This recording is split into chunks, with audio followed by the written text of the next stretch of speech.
ಪ್ರೇಮ ವಿವಾಹದ ವಿಚಾರಕ್ಕೆ ಯುವಕನ ಮೇಲೆ ಹಲ್ಲೆ ಆರೋಪ. ಯುವಕನನ್ನು ಕರೆದುಕೊಂಡು ಹೋಗಿ ಹಲ್ಲೆ ನಡೆಸಿದ ಬಳಿಕ ಎರಡು ಗುಂಪುಗಳ ನಡುವೆ ಮಾರಾಮಾರಿ ನಡೆದಿರುವ ಘಟನೆ ಹಾಸನ ಜಿಲ್ಲೆ ಬೇಲೂರಿನಲ್ಲಿ ನಡೆದಿದೆ. ಕಾರು ತಡೆದು ದಾಳಿ ನಡೆಸಿರುವ ದೃಶ್ಯಗಳು ಇದೀಗ ಚರ್ಚೆಗೆ ಗ್ರಾಸವಾಗಿವೆ. ಈ ಘಟನೆ ನಡೆದಿದ್ದು ಹಾಸನ ಜಿಲ್ಲೆಯ ಬೇಲೂರು ಪಟ್ಟಣದ ಜೆಪಿ ನಗರದಲ್ಲಿ.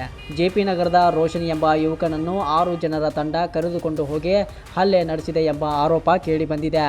ಯುವತಿಯೊಬ್ಬಳ ಪ್ರೇಮ ವಿವಾಹದ ವಿಚಾರಕ್ಕೆ ಸಂಬಂಧಿಸಿದಂತೆ ರೋಷನ್ ಮೇಲೆ ಹಲ್ಲೆ ನಡೆಸಲಾಗಿದೆ ಎಂಬ ಅನುಮಾನ ವ್ಯಕ್ತವಾಗಿದೆ.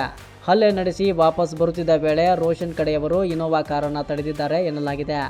ಈ ವೇಳೆ ಎರಡು ಗುಂಪುಗಳ ನಡುವೆ ಗಲಾಟೆ ನಡೆದಿದ್ದು ಕಾರಿನ ಗ್ಲಾಸ್ಗಳನ್ನು ಒಡೆದು ಆಕ್ರೋಶ ವ್ಯಕ್ತಪಡಿಸಲಾಗಿದೆ. ಇನೋವಾ ಕಾರಿನಲ್ಲಿದ್ದವರು ತಪ್ಪಿಸಿಕೊಳ್ಳಲು ಯತ್ನಿಸುವ ವೇಳೆ ರಸ್ತೆ ಬದಿಯ ಕಲ್ಲಿನಲ್ಲಿ ಕಾರು ಸಿಲುಕಿಕೊಂಡಿದೆ ಎನ್ನಲಾಗಿದೆ. ಘಟನೆ ಬೇಲೂರು ಪೊಲೀಸ್ ಠಾಣೆ ವ್ಯಾಪ್ತಿಯಲ್ಲಿ ನಡೆದಿದ್ದು ಪೊಲೀಸರು ಮಾಹಿತಿ ಕಲೆ ಹಾಕಿ ತನಿಖೆ ನಡೆಸುತ್ತಿದ್ದಾರೆ.